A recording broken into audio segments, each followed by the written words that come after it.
Olá pessoal, aqui quem fala é Luiz Mota e vou apresentar nesse vídeo para vocês a distribuição Linux Ubuntu 14.0401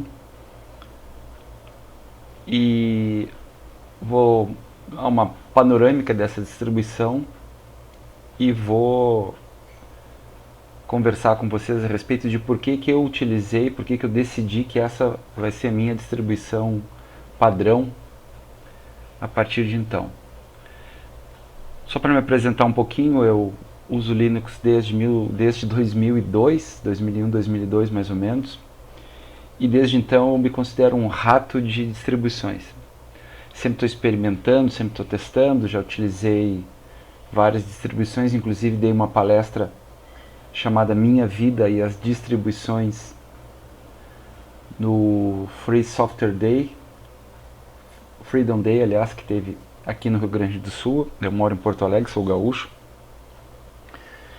Então já usei várias distribuições e de uns 3, 4 anos para cá eu tenho, digamos, me fixado nas distribuições derivadas do Debian.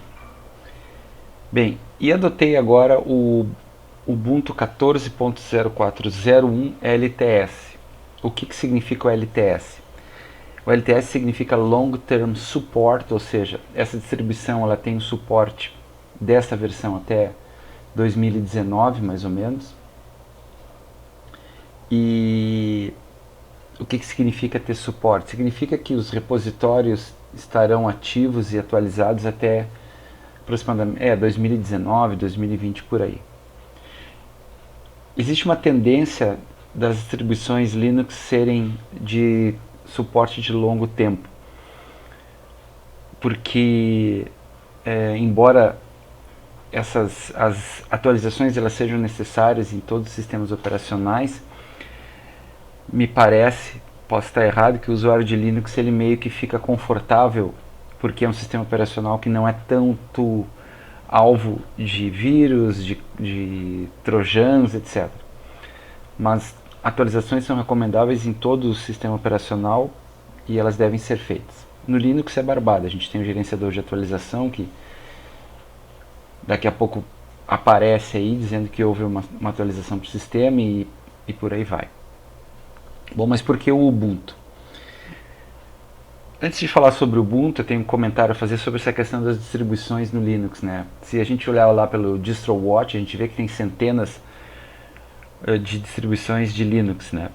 E na minha opinião talvez seja o grande ponto fraco do sistema operacional, justamente baseado no que ele tem de melhor, que é a liberdade. Então qualquer um de nós pode criar uma distribuição a partir de qualquer outra distribuição, porque temos utilitários aqui de construção de um disco a partir da nossa própria configuração, ou seja, esse Linux que eu estou utilizando aqui, eu posso gerar um disco que é os programas que eu baixei e posso instalar quantas vezes quiser. Então, e a liberdade de trocar nomes de arquivos e alterar a aparência e poder alterar esses nomes aqui, apenas declarando que é uma distribuição derivada disso ou daquilo, isso para mim seja talvez o ponto fraco. É muita distribuição, distribuições com pouca, grandes distribuições com pouca comunidade. E eu cito o Chakra Linux, que é uma grande distribuição baseada no Arch, um fork do Arch, mas com pouca comunidade. Então eu decidi utilizar o Ubuntu, porque o Ubuntu, vão fazer críticas, mas ele é basicamente sustentado por uma empresa que tem um capital muito grande, digamos assim, pode ser considerada, entre aspas, uma concorrente da Microsoft. Por que eu digo entre aspas? Porque eu acho que o objetivo do Linux não é ser o inimigo da Microsoft. O objetivo do Linux é mostrar que existe um outro jeito de utilizar os computadores, e esse jeito passa por várias dimensões. E uma das dimensões que eu acredito seja é a de que não existe um monopólio de sistemas operacionais. O Linux vem mostrar que existem outros sistemas operacionais, traz o usuário para esse mundo dizendo assim, opa, nós não vivemos no mundo Windows, nós temos opções de sistemas operacionais por aí. Então, como ele tem um suporte grande de uma empresa séria, que tem objetivos bem definidos, eu resolvi adotar o Ubuntu. poderiam dizer assim, não, mas por que tu não adota o Debian, que tem uma comunidade forte também? O legal das distribuições é que elas, como eu já falei agora, elas têm uma forte subjetividade. Então, o camarada escolhe uma distribuição porque ele gostou mais. Se a gente fosse sustentar os argumentos de por que esta é melhor que a outra, nós ficaríamos aqui com um vídeo de 4, 5, 6 horas e poucos concordariam com o que eu vou falar. O Linux é isso, o Linux é total liberdade de escolha e de pensamento. Vamos lá então falar sobre o Ubuntu 14.04.01. Bom, para conseguir essa distribuição, a gente deve normalmente baixar das fontes oficiais. Então, a fonte oficial é o Ubuntu, né? E hoje em dia, nessa era Google, a gente não precisa nem saber o endereço do Ubuntu. A gente tem aqui a comunidade Brasil Ubuntu, temos aqui o site do Ubuntu. E temos aqui no site do Ubuntu a versão desktop, a parte desktop. Vocês vejam que temos aqui a opção desktop e temos aqui get Ubuntu, ou seja, vamos pegar o Ubuntu. E veja que interessante, apesar de que já está, digamos, disponível a versão 14.10, o que aparece em destaque no site é o download para a versão de longo tempo de suporte, long term support, a versão suportada por longo tempo. Para vocês verem como a própria empresa ela está incentivando os usuários a utilizarem a versão de longo tempo. Bom, então, esse aqui é o endereço, né? E basta clicar aqui no download. Eles pedem aqui uma doação, né? A gente pode doar ou não doar, né? Então, aqui não, agora eu vou direto para o download. Feito isso, dá um tempinho, né? Vai depender da tua conexão. Eles agradecem o teu download e aparece aqui a janela para salvar. Como eu já tenho essa distribuição instalada, eu tenho ela aqui. Vejam que ele detectou que nós estamos no Brasil, então já nos direciona lá para o FTP da Unicamp. Muito bem. E o que o Ubuntu Desktop tem? Bom, aí vai algumas dicas assim. Depois da instalação do Ubuntu Desktop, a primeira coisa que a gente tem que fazer é a atualização. Logo em seguida, quando o programa é instalado, vai aparecer o atualizador de programas, né? Que ele normalmente vai dar uma piscadinha aqui no canto na barra do Unity, né? O meu aqui talvez não tenha nenhuma atualização, ou possa ter alguma atualização, visto que eu coloquei alguns PPAs aí. Mas de cara, quando tu instala o Ubuntu, ele já vai te dar aí uns 66, ó, apareceu atualizações. Ele vai te dar uns 66 MB de atualizações. Como apareceu atualizações aqui, enquanto a gente está falando, vamos instalar. Ó, está atualizando o Google Chrome. Sai uma versão nova do Chrome por aí. Então é isso. Primeira coisa é fazer a atualização. Vou deixar aqui no segundo plano. A segunda coisa que a gente deve fazer é entrar nesse site aqui ou fazer uma busca, né, dessa frase. O que fazer depois de instalar o Ubuntu 14.04? Existem vários tutoriais sobre o que fazer depois de instalar determinada distribuição. Esse do Tutor Free eu achei o melhor, né? Então ele te dá aqui passo a passo o que fazer depois que tu instala o programa. Aí ele vai te falar aqui das atualizações, se tu utiliza drivers adicionais, essa questão aqui da privacidade, que é uma questão muito criticada no Ubuntu, porque os defensores do software livre puro dizem que a Canonical ela retira informações de navegação através da Amazon para ver as preferências do usuário, mas enfim, como o software é livre, tem essa opção aqui de desligar, e ele fala aqui, né? Se você é uma pessoa que valoriza a privacidade, desligue a lente Amazon. Então, isso tudo pode fazer. atualizações de pacotes, atualizações de distribuição. Tem várias coisas interessantíssimas aqui. Importantíssimo instalar o Java, importantíssimo, né? Os pacotes multimídia restritos para poder ver os codecs. Aqui tem alguns também para instalar plugins restritos, etc, né? Isso aqui é interessantíssimo, ter o Ubuntu Tweak, que eu tenho ele aqui. Tá aqui o ícone do Ubuntu Tweak. Então aqui a gente tem uma coisa muito engraçada, né? A possibilidade de limpar o sistema. É muito interessante. Quem é aí do mundo Windows ou ainda trafega como eu pelo mundo Windows no trabalho e dando suporte para alguns amigos usuários, é interessante ver que o Ubuntu Tweak ele faz com que tu limpe o teu sistema, né? Só que é claro, né? Temos aquelas peculiaridades do Linux, ele não te deixa apagar nada se tu não tiver senha de superusuário. Ao contrário, por exemplo, do CCleaner ou do NCleaner no mundo do Windows, que vai apagando tudo à revelia, né? E aqui a gente tem no Ubuntu Tweak algumas opções que não tem no gerenciador de configurações aqui do Ubuntu.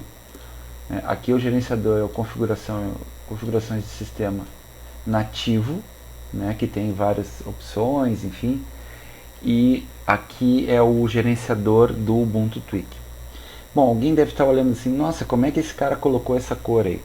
Então, isso nós vamos falar daqui a pouquinho também, que além disso, tu pode ter uma modificação da aparência da tua área de trabalho.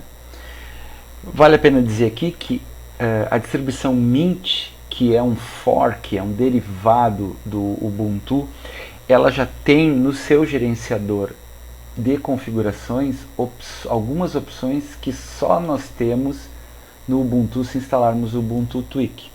Não é à toa que o Linux Mint é uma distribuição muito boa que está crescendo na preferência dos usuários. Basta a gente ver aqui no DistroWatch. Para quem não conhece ainda o DistroWatch ele fica observando, né, qual é o comportamento das distribuições. Veja que a minha conexão aqui ficou um pouquinho lenta porque a gente está fazendo uma atualização. Já estão atualizados, né?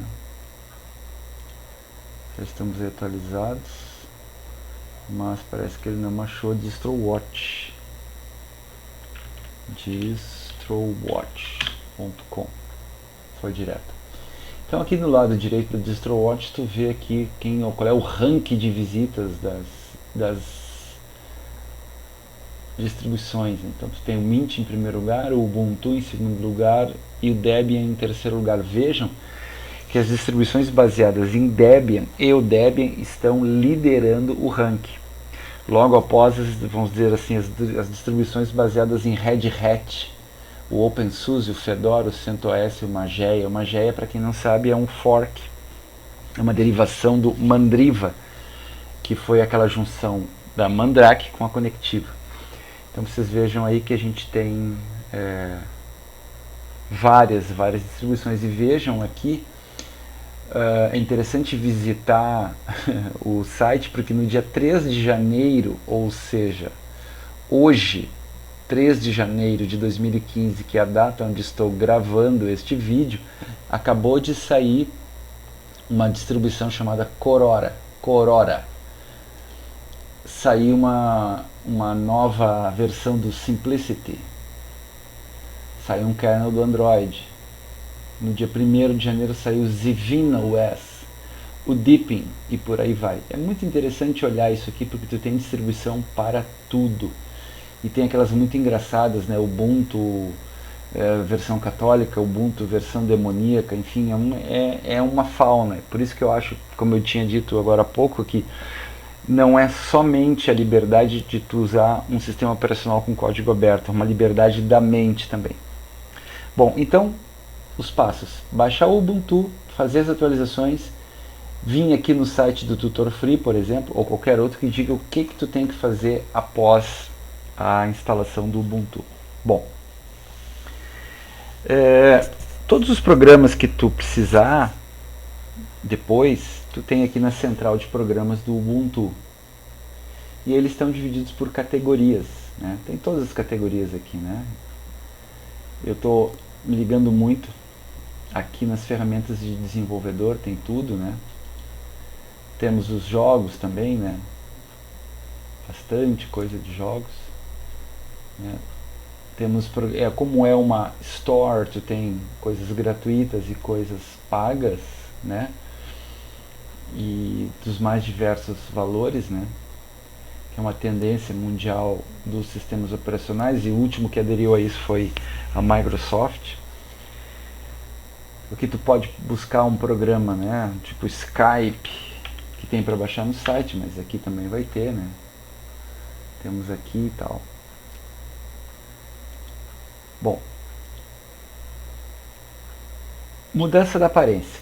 Como é que a gente pode mudar a aparência do Ubuntu? A gente pode mudar a aparência aqui nas configurações do sistema, onde tem troca de papéis de parede. Eu instalei recentemente papéis de parede antigos, né? E temos aqui os temas. Bom, eu não vou fazer por aqui porque eu quero mostrar para vocês uma coisa antes, que é um site que, para quem tem distribuições derivadas do Ubuntu, cara, tem que ter. Opa, o cara precisa ter esse site aqui. Vamos ver se a gente fez uma pesquisa. Opa, o que está acontecendo com o Noobs Lab?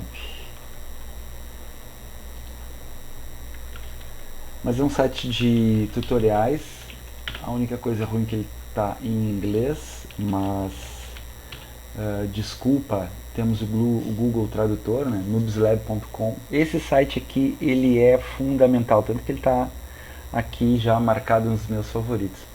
Tu tem aqui tutoriais, tu tem aqui artigos, tu tem temas, tu tem partes do Conk. Conk é um gerenciador de imagens, né, gerenciador da área de trabalho, que deixa a tua área de trabalho super estilosa. E aqui, digamos assim, ele é o repositório de notícias mais atualizado, mais completo e mais bacana que eu já encontrei nessas minhas caminhadas aí pelo mundo do Ubuntu, pelo mundo do Linux. E tem várias coisas interessantes aqui, enfim, para ficar super atualizado nos adendos das distribuições Linux e Mint. Ele trabalha basicamente com os PPAs, que são fontes de software, né? Então aqui tu tem temas, por exemplo, ambience, né? O que é isso aqui? Tu vai olhar, né, a aparência, né? Tem aqui os screenshots que tu pode ver como são e tal, se tu curtir a aparência tu instala. E normalmente aqui embaixo tem as linhas de comando para tu usar via terminal. Então o Ctrl Alt T abre o terminal. Se tu quiser instalar esse tema, vem aqui, copia. Para colar no terminal com o botão da direita, o Ctrl Shift V, adiciona, né? E depois vai fazendo a sequência de comandos aqui. Isso para quase todos os softwares e ícones e tutoriais do Noobs Lab. Então, basicamente, este pequeno vídeo é para dar uma apresentada no Ubuntu 14.04, como eu já falei antes. É uma distribuição que eu escolhi baseada em critérios objetivos e critérios subjetivos. E, na realidade, o que eu acho é que Linux é Linux e cada um escolhe aquele que se ajusta às suas necessidades e ao seu jeito de usar o computador. Eu espero que vocês tenham gostado do vídeo. Se gostarem, deixem comentário. Se não gostarem, também deixem comentário. E vamos iniciar aí, quem sabe, uma discussão sobre essa questão das distribuições do Linux. Valeu, pessoal. Um grande abraço para vocês. Até mais.